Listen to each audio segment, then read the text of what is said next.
and then you came back, and as I understand it, it was through the granting of a MacArthur grant that you were able to start the Algebra project. Yeah. I mean, in the family, I had actually started working with the kids on their math in Tanzania, and Janet was working on their language, arts things. And when we came back in '76, I was still working as they made their way through the grade schools. They had to do math with me, and so it came to be my math and the school's math. But I got some textbooks, and we worked our way through them because I wasn't satisfied with what was happening in the school.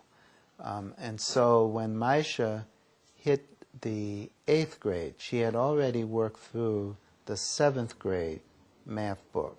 And I had figured out that it was better to work through a math book for 2 years and skip one, right? So do the 4th grade book for 2 years, skip the 5th, and then do the 6th grade, right?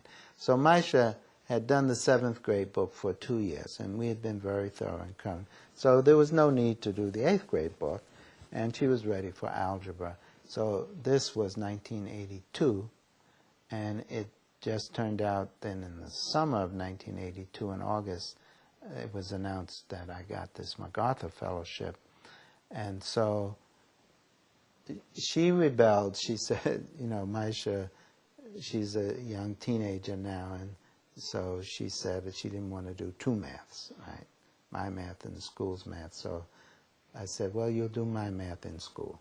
And I've been talking to the teachers, and so they had a new teacher. She had been an ex-music teacher, and she had never taught algebra. And she had some other students, 3 other students who had requested algebra. So because of the MacArthur, I said, well, I'm going to come in, and every day I'm going to take this we'll have a little Algebra 1 seminar with 4 students, right, Maisha and these 3 other students. And we did that for the whole year, and then they took the test at the end of the year. So they all passed the citywide test to allow them to take geometry, in the 10th grade. Yeah.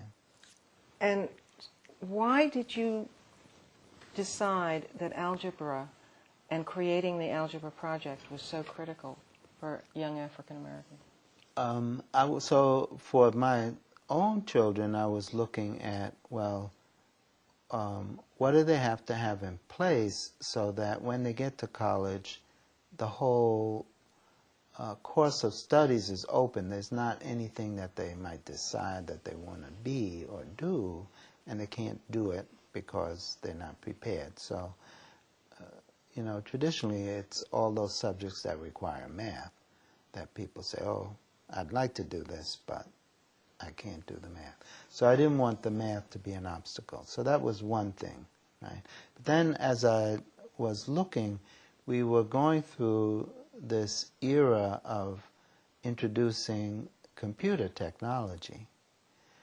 And it became clearer to me that the computer technology was bringing in a new literacy, which was a quantitative literacy, that the industrial technologies brought in reading and writing literacies, and we were struggling with those in the movement in the South, but there was now an additional literacy for educational and economic access. And so on the score of quantitative literacy in this country, algebra is sort of the gatekeeper, right?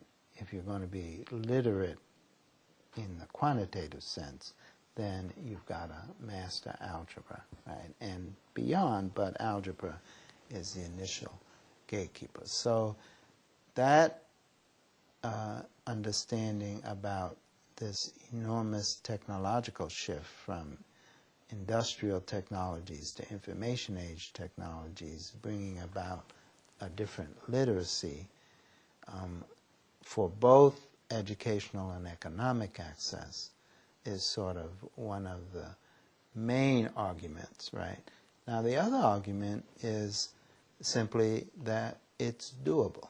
In other words, part of what we were involved in was looking at certain technologies dealing with how to teach, certain pedagogies that I became aware of, and some of them through my graduate studies dealing with math.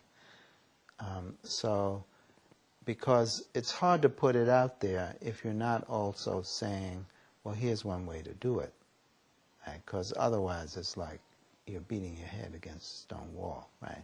So it was the doing of it, right, and showing that, well, here's one way to do it, and look, folks, this is actually doable.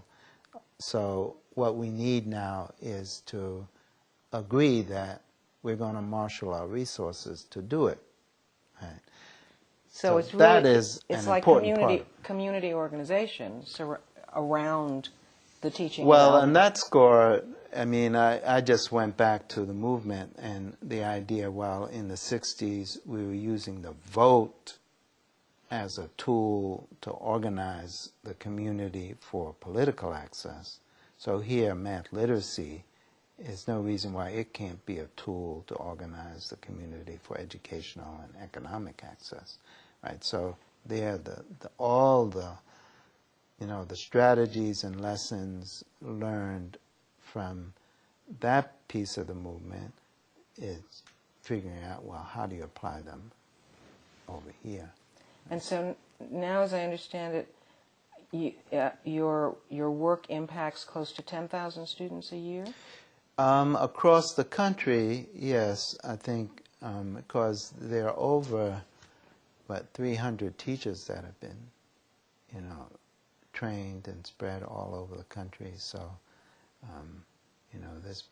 this is through the National Science Foundation and other trainings that we've run, right? So if you just give every teacher, 70 students, 100 students,